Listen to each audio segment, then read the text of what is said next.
On June 6, 1944, the skies over the English Channel were dark and stormy. This was D-Day, the day that would change the course of World War II forever. Over 156,000 Allied soldiers stormed the beaches of Normandy, France, to begin freeing Europe from Nazi rule. As landing crafts pushed through the rough waters, these soldiers faced some of the toughest battles of the war, with German forces waiting to strike. The beaches of Normandy were divided into 5 sections: Utah, Omaha, Gold, Juno, and Sword. Each beach had its own challenges, but none more deadly than Omaha Beach. At 6:30, the first wave hit the sand, with explosions and gunfire filling the air. Omaha Beach was a nightmare. The Germans had strong defenses, machine guns, bunkers, and landmines. The soldiers had to get through all of this, while under constant fire from the enemy. For many, the journey to the beach was over before it even started.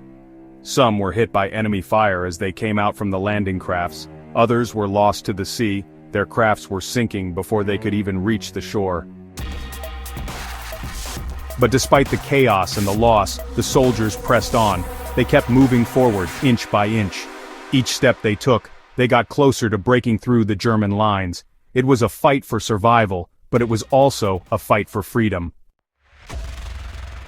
In the chaos, a few heroes emerged. There were men who didn't hesitate, who ran forward to save others, even when it meant putting their own lives in danger. Among such soldiers, there was Charles N.D. Glopper, who grabbed a machine gun and charged at the German position because he saw his comrades fall. Due to his bravery, many were inspired and followed him. As the day wore on, more Allied soldiers, tanks, and aircraft arrived to reinforce the beachheads. Slowly, the tide began to turn. The German defenses started to break, but the cost was high. By the end of the day, the Allies had secured a foothold on the beaches, but the battle was far from over. Around 4,000 Allied soldiers lost their lives that day. Many more were wounded. The bloodshed was overwhelming, but the courage shown by those who fought that day would echo through history. They had broken the German line. The road to victory was now open, but at a steep price. As night fell on June 6th, the beaches were quiet, but the struggle was far from over. The soldiers who survived the first wave now had to push inland, facing more German forces hidden in the hills. The next phase of the operation was just as brutal. But the men who had fought on the beaches were not the same. They were no longer just soldiers, they were warriors, bound together by their shared mission. Among the heroes of D-Day was Richard Winters, who led a small team of soldiers through a German stronghold. With limited supplies and no backup, they fought their way through enemy lines. They moved swiftly, silently, taking out German positions one by one. Richard Winters' team destroyed the German defenses at a key crossroads, allowing the rest of the Allied forces to move forward.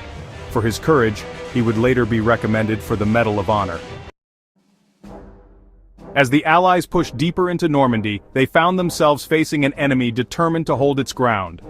The Germans fought fiercely, but the Allied soldiers had something they didn't, and that was the strength of their will. The battle for Normandy would go on for weeks, but the success of D-Day had already set the stage for the liberation of France, and the eventual defeat of Nazi Germany. D-Day was not just a military operation, it was a turning point in the war. It showed the world that the Allies could strike back, and they could take on the Germans in their own backyard. It was a message of hope, strength, and unity.